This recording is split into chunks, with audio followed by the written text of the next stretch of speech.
Assalamualaikum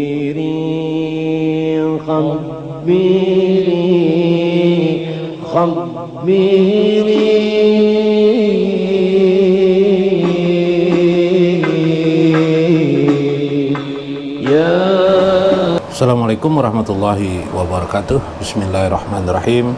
Alhamdulillahirabbil alamin. Wassalatu wassalam ala sayyidina wa nabiyina Muhammad wa ala alihi washabbihi ajmain. Hadirin jamaah Majlis Ta'lim yang berbahagia, fa inna insyaallah ba'asyu fi kitab Syekh Abdul Qadir Jailani di kitabihi Fathur Rabbani insyaallah.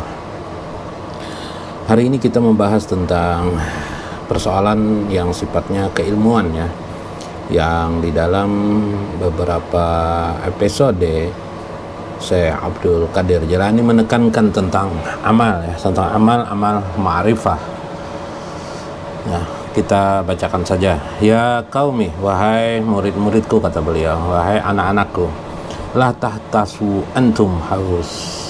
Kalian itu sudah banyak sekali bergejolak dengan kehidupan dunia ini.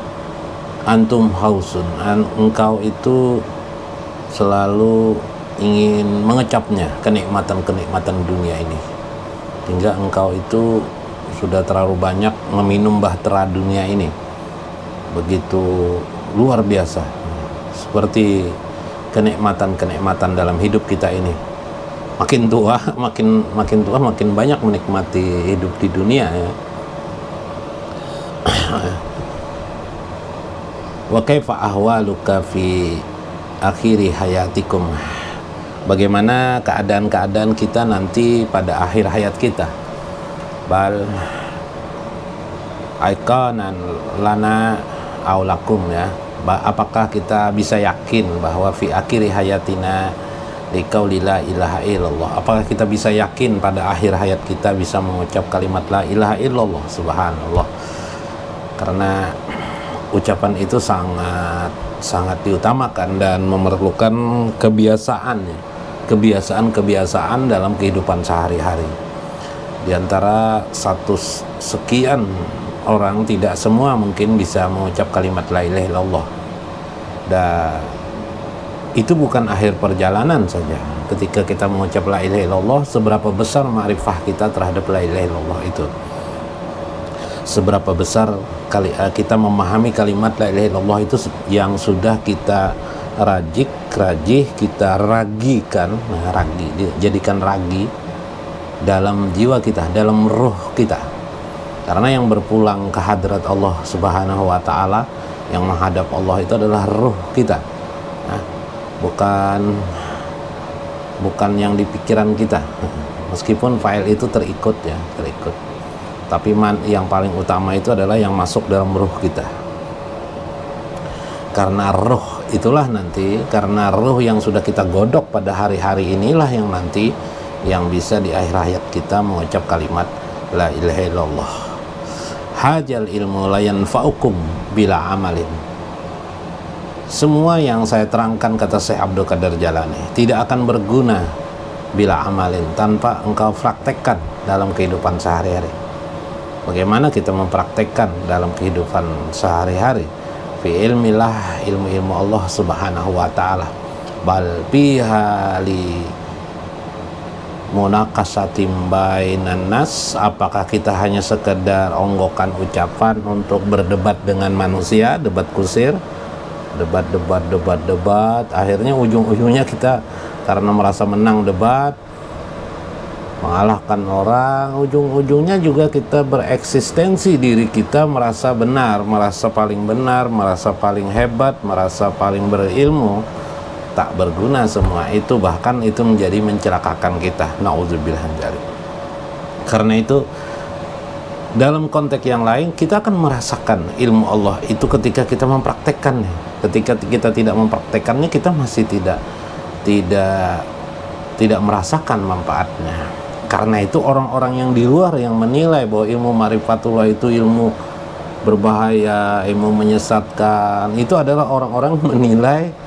Bayangkan ya, seorang anak menilai orang tuanya, pasti salah terus orang tuanya, begitu kan? Seperti itu kebanyakan, kecuali dengan sangkan-sangkan yang baik. Nah, Anda sebagai orang tua ya tidak apa-apa, biasa saja dinilai orang, jangan ribut juga membalas. Itu juga tidak menyelesaikan masalah, dan itu juga mengakibatkan kesombongan juga pada diri.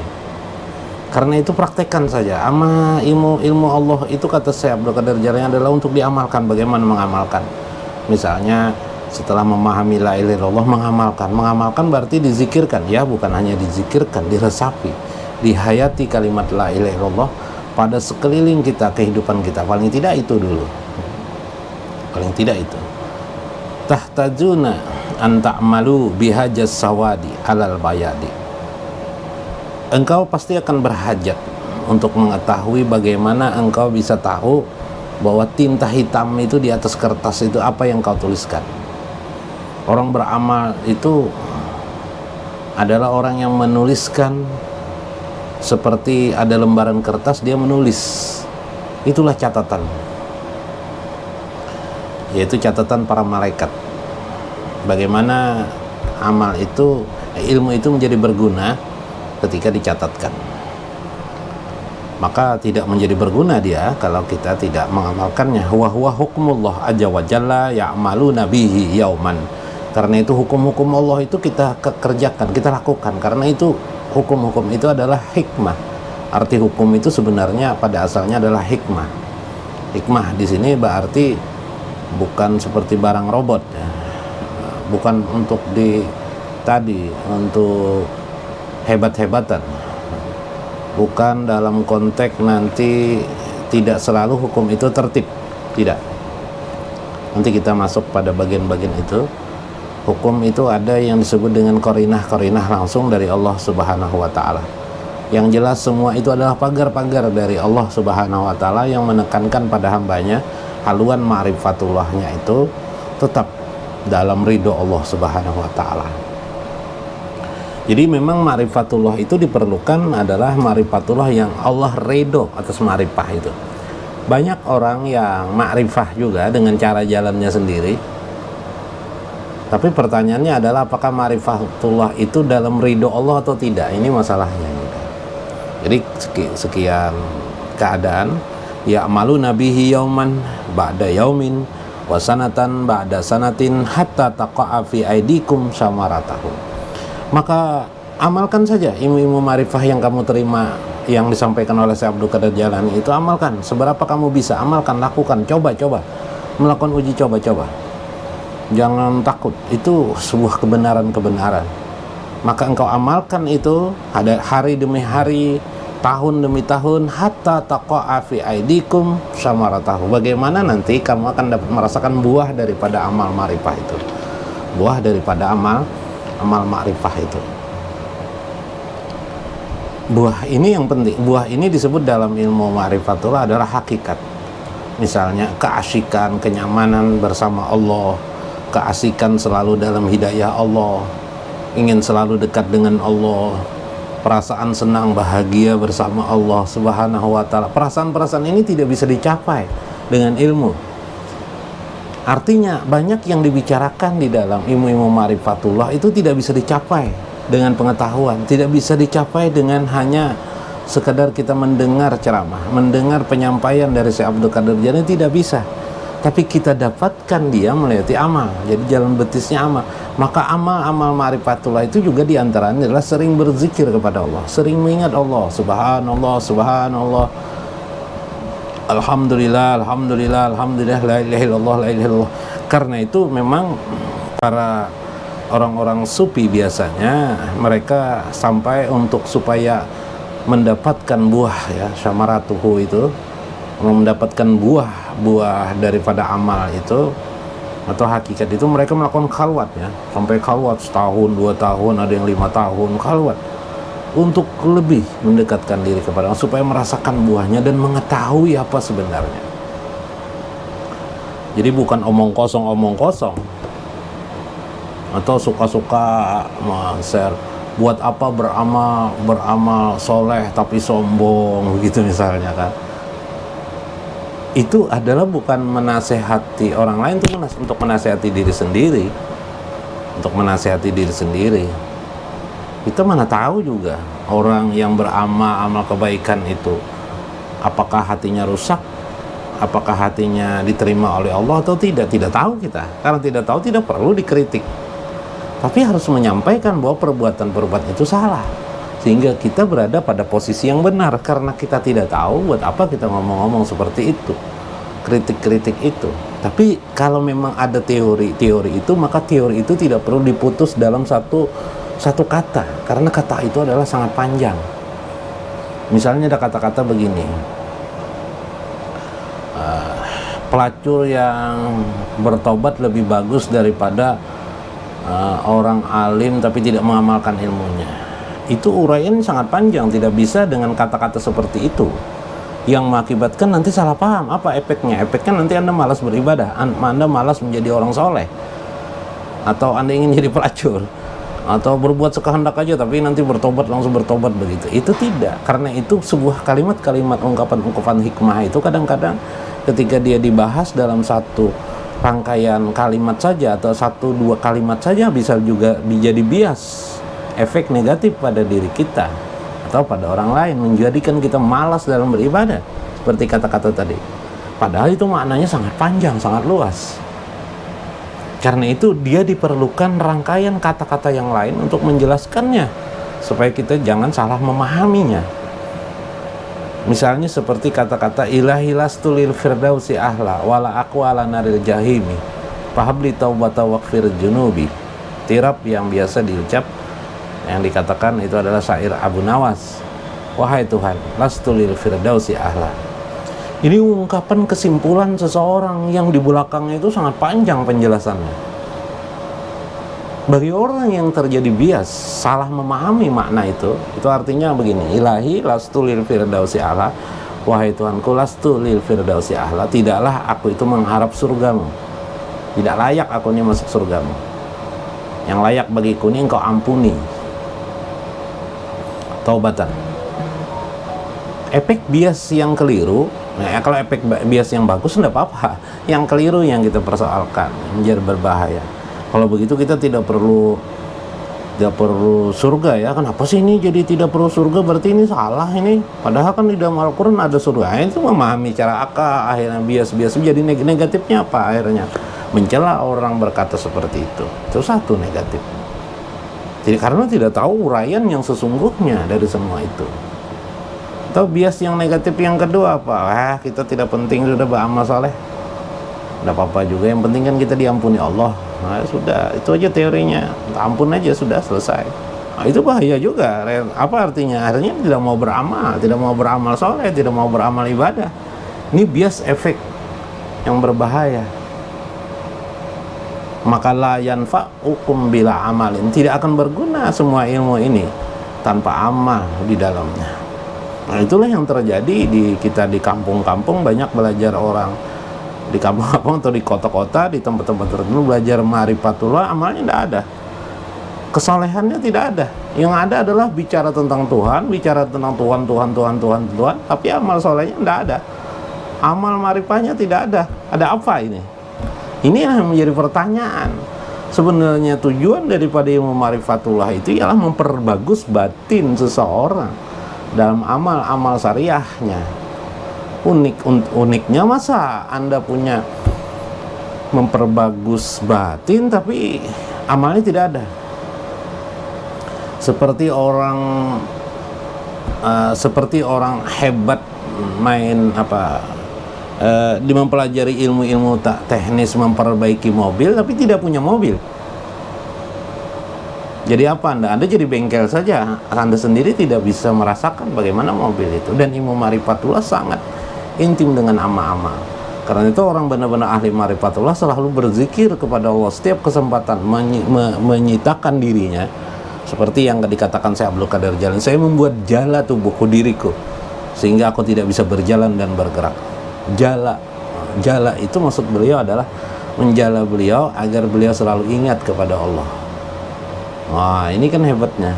Maksudnya mengekang hawa nafsu beliau sehingga beliau tetap melakukan amal-amal soleh, amal-amal kehidupan. Nah, inilah pentingnya ilmu ma'rifah yang dinasihati oleh Syekh Abdul Qadir Jailani. Ya gulam, wahai gulam, ilmu kayunadika ana hujjatun alaika illam ta'mal bi. Wahai orang yang memiliki ilmu, wahai orang-orang alim, wahai orang-orang sudah belajar ilmu ma'rifatullah, wahai orang-orang sudah memahami tentang asar-asar Allah, perbuatan-perbuatan Allah, ilmumu itu memanggilmu untuk diamalkan. Nah, praktekkan. Bagaimana amalkanmu? Belajar ilmu ma'rifatullah tapi masih kikir.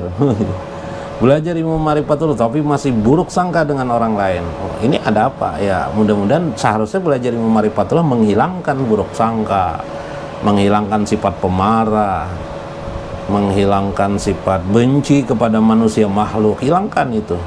Menghilangkan sifat urak-urakan, menghilangkan sifat keberandalan, menghilangkan sifat untuk menyakitkan hati orang lain. Hilangkan. Menghilangkan sifat merasa tinggi dari orang lain.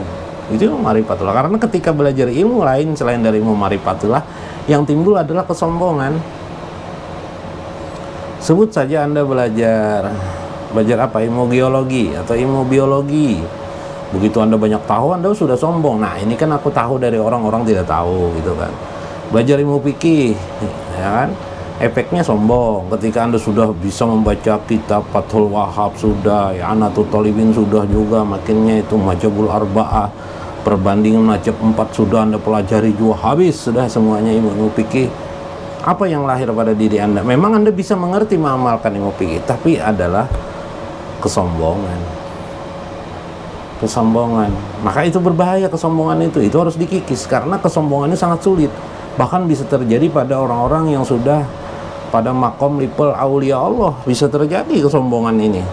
Karena itu di dalam ilmu ma'rifatullah terus ini menerus ya menjadikan sebuah alternatif untuk dipahami demi dipahami. Ini bagaimana keadaan ini? Sebuah contoh, sebuah kisah ya yang pernah dikisahkan oleh Syekh Abdul Qadir Jailani juga. Beberapa ulama mengisahkan Syekh Abdul Wahab Asy'arani bahwa terjadi pada kisah tentang Hasan Basri, bahwa suatu saat beliau melihat orang yang duduk-duduk antara laki-laki dan perempuan. Beliau dari jauh berkata, waduh, orang ini hanya bekerja maksiat saja hidupnya dengan di pinggir sungai ya, orang ini maksiat saja. Melihat dari jauh kayak botol minuman keras lah ya, mungkin kayak botol atau apa minuman keras, biasanya mabuk ya. Lalu dia berkata, saya Hasan al-Basri, duh, orang ini tidak bermanfaat sama sekali. Andaikan seperti saya aja, maka bermanfaatlah dia melakukan itu. Tiba-tiba di tengah sungai itu ada sebuah perahu yang mau karam ya, mau tenggelam. Orang minta tolong, langsung si pemuda yang disebut oleh Hasan Basri langsung cebur. Kemudian si perempuan itu pun cebur. Dua-duanya cebur, menolong orang. Ada 7 orang di dalam perahu itu, 6 orang bisa diselamatkan, 1 saja yang tidak bisa diselamatkannya. Lalu si pemuda itu memanggil, hei orang yang di darat, tolong itu 1 orang itu lagi. Maka Hasan Basri pun terkejut, baru sadar dia. Cepatlah dia turun dan menolong orang itu, dan dia tidak berhasil menolong orang itu. Apa kata si pemuda? Kamu ini 1 aja tidak bisa menolong. 1 aja di antara 7 orang itu tidak bisa menolong. Bagaimana kalau saya tadi diam saja? Terdiamlah. Kamu bersangka buruk kepadaku. Kamu nyangka kamu dengan aku dengan perempuan berbuat maksiat. Ini adalah ibuku yang sudah agak tua ini juga pun berani cebur menolong. Sementara kamu diam saja. Ya, bayangkan. Ini perbuatan amal soleh. Ketika ada seorang yang berilmu kepada Syekh Hasan al-Basri ini tidak main-main. Nah, seorang masuk tabi'in ya, menurut riwayat masih dalam konteks tabi'in ya. Dan guru-guru beliau adalah diantaranya sahabat, diantaranya adalah Ali bin Abi Thalib, yang belakangan menjadikan beliau sadar sesadar-sadarnya bahwa ilmu itu memang diamalkan.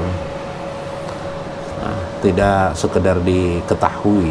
Nah, inilah bagaimana kita melakukan amal. Dan amal ma'rifah ini sangat luas. Salah satu amal ma'rifah itu ialah tafakkur tentang kebesaran keagungan Allah Subhanahu wa taala. Bisakah kita tafakkur tentang kebesaran Allah Subhanahu wa taala dalam hidup ini? Yang tafakkur itu menghaluskan hati kita. Maka lakukan saja itu. Kedua, tafakkur suhudul kasrah ilal wahda, melihat yang banyak, kita ingat kepada Allah. Lakukan terus menerus supaya menjadi sesuatu yang terus berputar ya, kekuatan yang berputar dalam jiwa kita, sehingga kita tetap nanti akhirnya sampai roda di mana kita tidak mengingat, kita ingat kepada Allah, tidak mengingat, ingat kepada Allah. Nah, kalau bisa seperti sampai ke sana, jangan tanggung-tanggung mempelajari ma'rifatullah, itu diamalkan. Nah, apalagi orang yang sudah banyak amal solehnya, orang-orang kaya yang sudah banyak beramal soleh, memberikan sumbangan santunan kepada fakir miskin, santunan kepada yatim piatu, pada pesantren dan sebagainya. Yang diperlukan bagi orang-orang kaya itu mempelajari ma'rifatullah agar amal-amal mereka itu tidak sia-sia. Mudah-mudahan bermanfaat atas penjelasan ini. Wallahu a'lamu bishawab, wallahul muwaffiq wa aqwamut thariq. Wassalamualaikum warahmatullahi wabarakatuh.